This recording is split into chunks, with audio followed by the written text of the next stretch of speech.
Did you know that businesses can have chaplains looking after their employees? Let's find out together what's possible. Hi, I'm Stuart Shepard, and this is First Liberty Live. Have you subscribed to these little conversations that we have every week? You can, just look at the top of the FirstLibertyLive.com website. There's a subscribe button, and we'll send you a reminder every time a new episode comes out so that you don't miss a thing. We think of chaplains in connection with military, law enforcement, and maybe even Congress. A lot of people don't know, but Congress has had chaplains since early on. Why not in the workplace? That's the question we're going to discuss today. I've got Jason Brown here, who heads Marketplace Chaplains, which actually is 2 floors above us here in the building. Yeah. I thought he would be the perfect person to talk to about this. Hi, Jason. Hello, Stuart. How are you? I'm good. Thank you for making time for us. First, give me the elevator speech. Tell us what you do as Marketplace Chaplains. What's it all about? Well, our mission statement is we provide an employee care service through the use of chaplain teams to share God's unconditional love. And it happens to be in the workplace, which is today, in fact, really the world's largest mission field, because everybody goes to work on Monday. And this is not just like 3 companies in Dallas. This is a big deal. When I read the numbers, I was blown away how many people you have working for you and how many companies you work with. Yeah, currently we've been really blessed. This is our 40th year of providing this level of service to corporate America and now into Canada.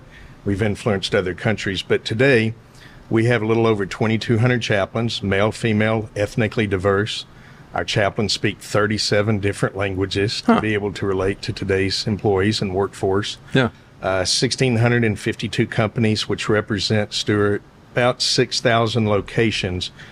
Our chaplains will visit this week across North America. That's U.S. and Canada and over 2,000 cities. So our chaplains actually go to the workplace and meet people where they are. And let's talk about that interaction. Okay, say I'm an employee, I'm sitting at my desk. How do I get to know the chaplain? I mean, are they pushy? Do they just kind of float by? How does that work? Yeah, it varies by workplace. I mean, we go down in potash mines, we go out on tugboats, oil fields, banks, restaurants, auto dealers. We go where people are. So cool. We find non-invasive times when we're not interrupting work. We don't come in and say, oh, the chaplain's here, go to the office if you want to visit. We just walk around and visit with people where they're at, meet them. We don't interfere with work. The chaplain care team is neutral from the company. It's strictly confidential. It's voluntary to use. So the employee gets to choose, Stuart, if they even want to engage with a chaplain. They also get to say, what I want to talk about, when, maybe let's talk later tonight or over our app or by phone, where, and, what would be the follow-up. So the employee always has the ball of power in their court, but we don't push ourselves on anyone. But that ministry of presence is really important. But the chaplains make regularly scheduled worksite visits. So let's say here in this office with 75, 80 people.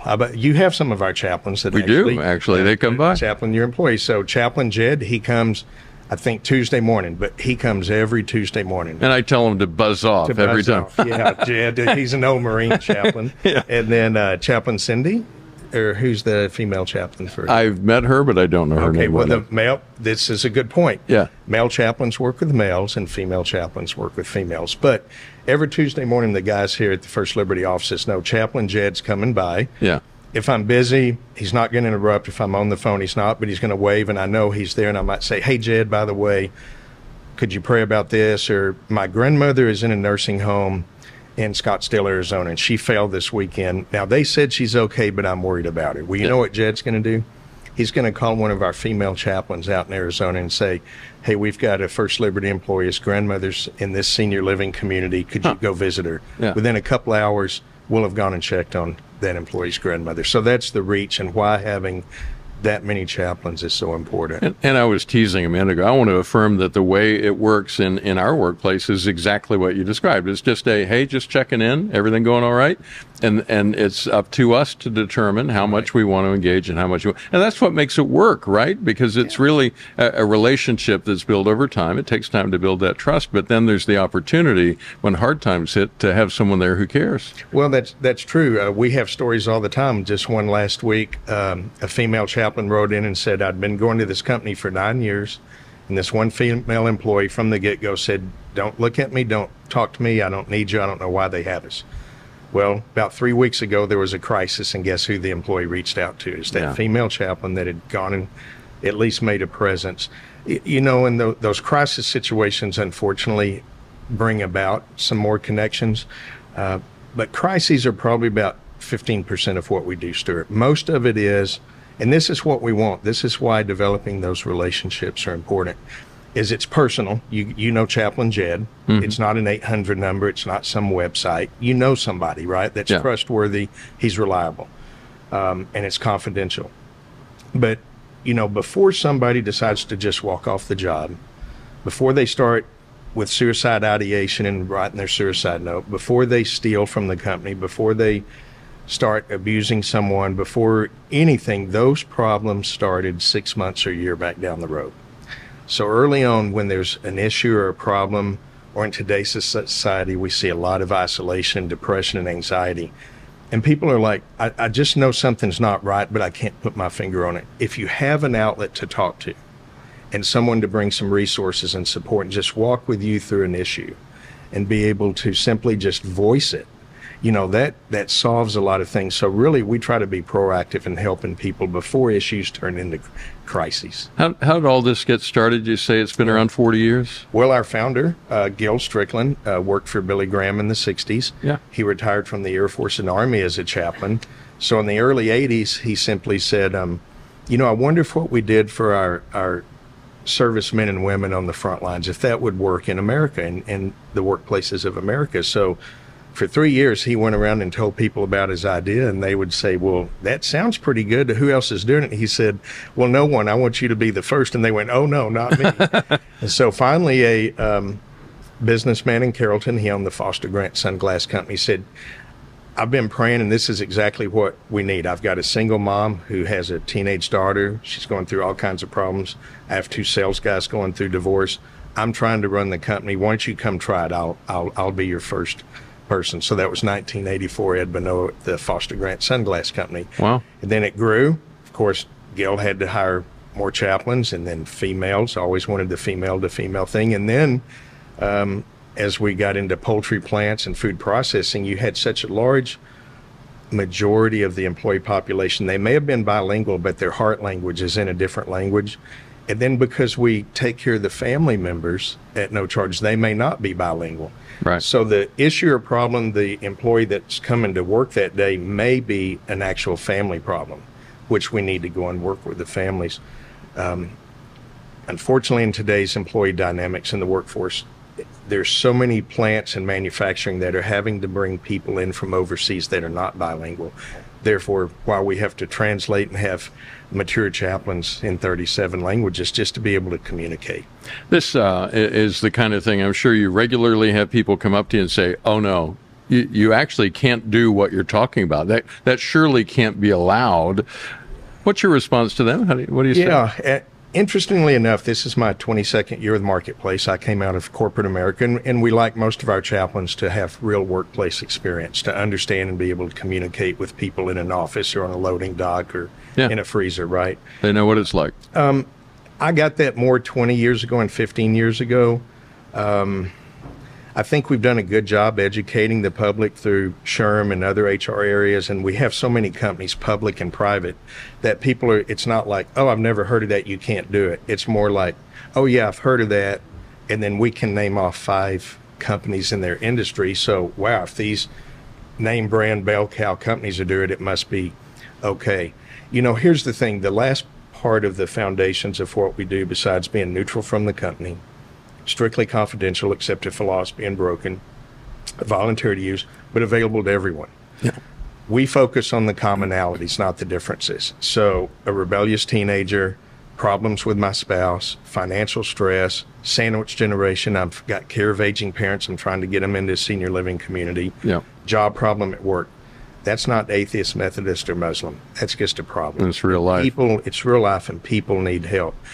And the last couple of years, we've seen this mental health crisis evolve. Now, you know, many years ago, mental health meant one small thing. Now, mental health, a lot of issues and problems are grouped under that umbrella. But, you know, it makes sense if you think about how we're supposed to have the mind of Christ, the renewing of our mind, the transforming of our mind. Think on these things.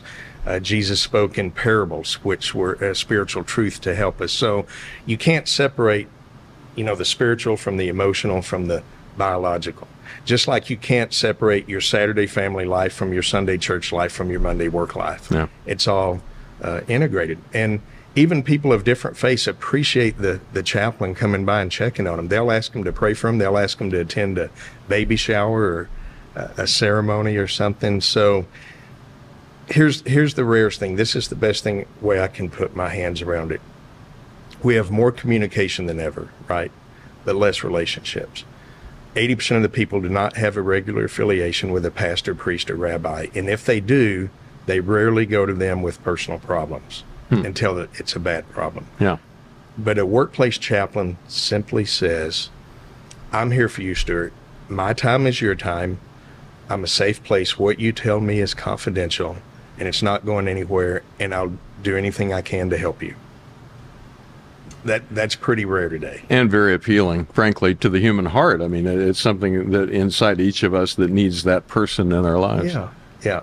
And you don't have to put on a show or a presentation. You can be real and authentic and just bare your soul out. But now that takes some time for trust, because you want to make sure. That's why we're not connected to the company, that if I tell you about a problem at work, the chaplain's not going to HR. Right. So that's the key of being separate. Now, the reason we're having these conversations is to talk about, it's an interesting dynamic. We have rights under the Constitution of the United States. We have rights under the law, under case law. Mm-hmm. But if we don't employ those rights, if we don't enjoy the free exercise of those rights, it's like we don't have them at all.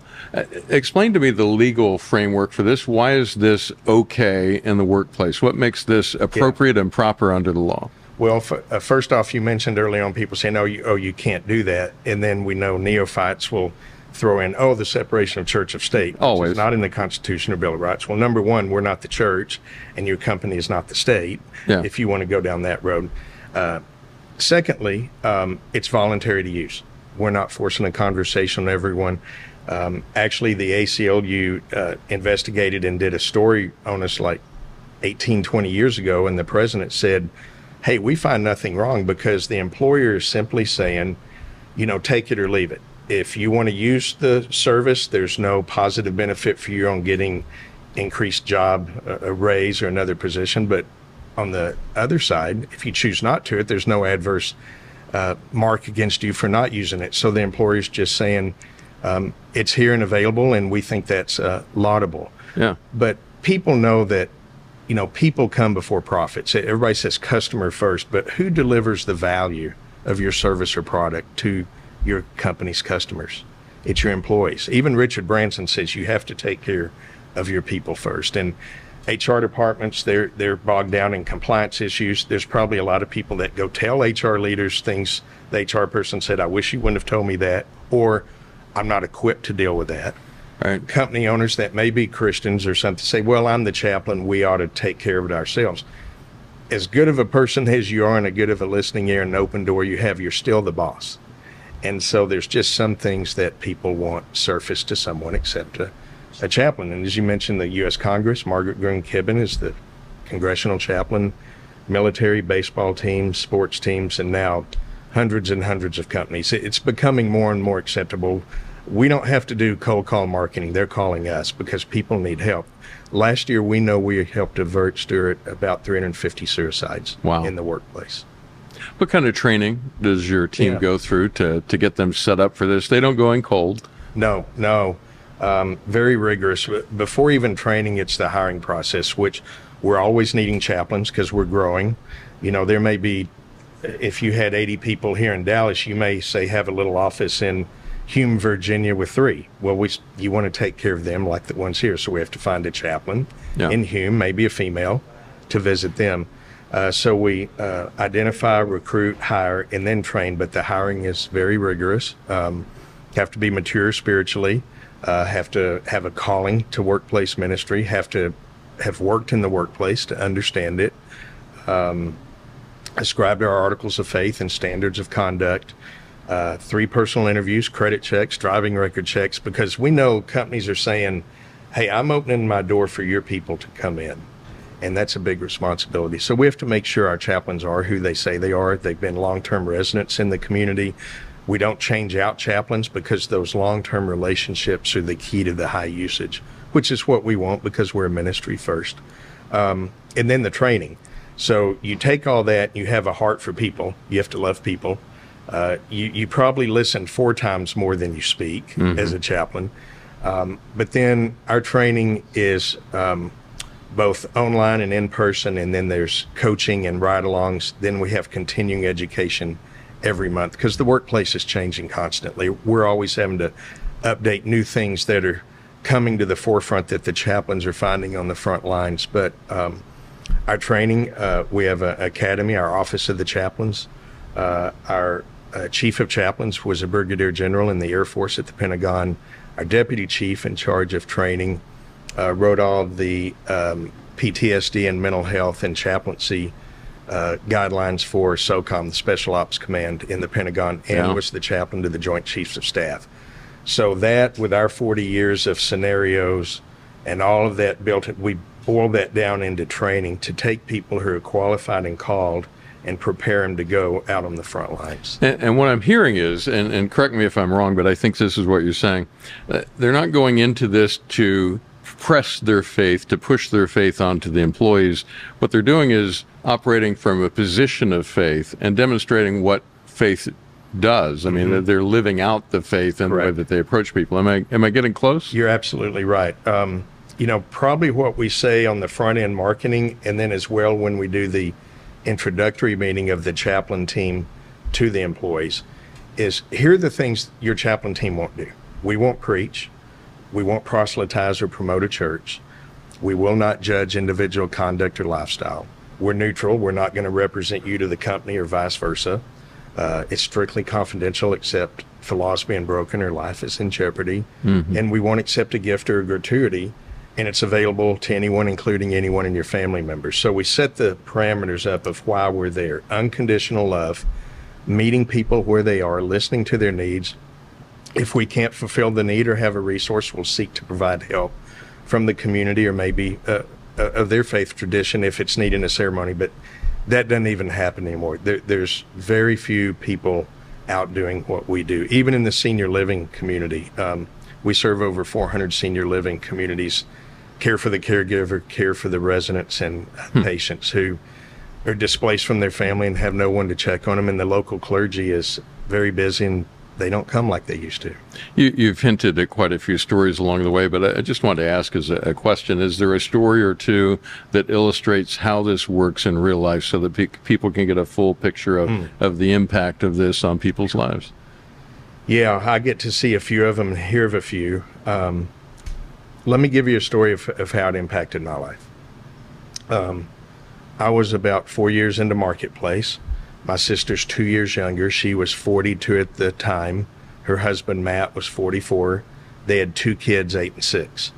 They lived about 10 miles away from us over here in North Garland. So my dad had died the year I started Marketplace. So my mom was a widow, and her mother was still alive and in a senior living home. So I got the proverbial call after 10 o'clock at night. Yeah. And so she said, Jason, it was my mom. And I said, is it grandmother? And she said, no, it's Matt.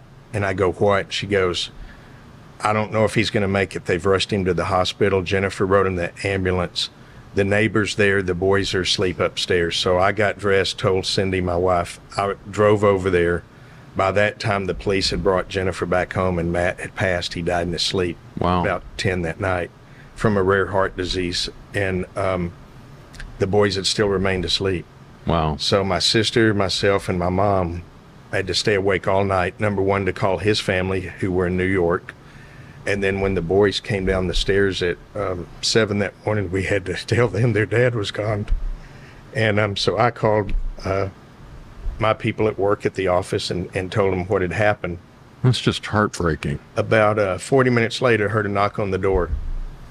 And it was Chaplain Ann Forrester and her husband, Bill, at my sister's house. And they came in. And we had already told the boys and all that. And Ann said, Jason, what can we do? And I said, I've got to stay here with my sister and the boys. I don't know how to tell my grandmother, my dad's grandparents. I don't know how to get the word out. And she goes, she had already visited my other grandmother in her nursing home. Wow. And she said, I'll go talk to Winnell and I'll tell her for you. So right there, that part was taken care of. Yeah. So I could focus on my sister and her boys. It touches the heart in so many ways. That's real life. I mean, that's, and we all have stories like that, and we all deal with that. And that's why it's important, I think, to have someone in the workplace that's a touchstone, someone that's nearby that you can reach out to. And count on 24/7 with anything. How can people get a hold of you? Where can they find you? mchapusa.com. Spell it out for me. mchapusa.com. Okay. 800 number 800-775-7657. Let me share this. Probably in the last year and a half, people can find anything on the internet, and we're getting calls and emails, sometimes every day, from people that are distraught. They have no one to turn to. They don't have a chaplain. They don't have a family member. They don't have a pastor. They have no one. And they're like suicidal. They're fixing to quit their job, but they just need someone to talk to. The society is really in a crossroads right now, and I think you're seeing more and more of it on TV and places trying to help. And it's, I think the word is, it's okay not to be okay. Because what did we used to do? How you doing, Stuart? Fine. How's I'm family? good. Fine. Yeah. How's work going, man? Oh, great. Oh, yeah, fantastic. great. Cool Hey, man, mundo. good. See you later. Yeah. Yeah, it's not reality. And so we try to break down those walls to get to the root of the issue, to the root of the problem. Every now and then when people ask me how I'm doing, I give them an honest answer. It always leads to an interesting conversation. It does. It does. If I asked you that and you said, I'm doing good, I'd say, Stuart, how you really doing? Yeah. And then here's the other follow-up good question by a chaplain, I think. Is there anything your chaplain can do for you today? How often do you get asked that? Yeah, never, basically. Yeah. Basically. So anyway, it's just a privilege to get to do what we do. I mean, we have owners that are atheists. We have Jewish owners. We have Muslim owners. We have owners of all types that have said, my people need help. You're not going to get us in a religious discrimination lawsuit. You're not going to interfere with work. You're going to help them. If they do choose to come to faith on their own, on one-on-one conversation, I'm good with that. You're not coming in doing church services and those type of things. But to answer your question earlier, it's Jesus's model of evangelism in the workplace. Don't tell me how much you know until you show me how much you care, right? Yeah. So through doing what we do, we frequently get asked about faith discussions and spiritual discussions. This younger generation is more interested in spiritual things and lives of significance, not building up a lake house and a boat and cars and what other generations did. But because of what we've done and what we do, we had the privilege so far this year of sharing the good news of the gospel over 38,000 times. We know we've led, people have told us that they've come to a saving knowledge of Christ a little over 900 times, and we've helped connect about 700 people back to a local New Testament fellowship. So we stay on the front lines. We're not trying to become their pastor or psychologist or mentor or coach or consultant. We're their chaplain. Yeah. And get them connected to a local church. Awesome. Appreciate the work you do. So helpful. Yes, appreciate all the insights you shared as far as how this works in the real world. And likewise to First Liberty, because you guys are the First Liberty, the freedom of religion and the free exercise thereof. You guys do a great job allowing this to continue and flourish, and we just hope it continues because people need the Lord. Appreciate that. Yeah. Thank you, Jason Brown. Thanks for spending time with us. If you'd like to learn more about their work, it's mchapusa.com. Did I say it right? I got it right. And if you'd like to support our work here at First Liberty, just look for the big red Give button up at the top of the page on firstlibertylive.com. First Liberty is fighting for what matters most.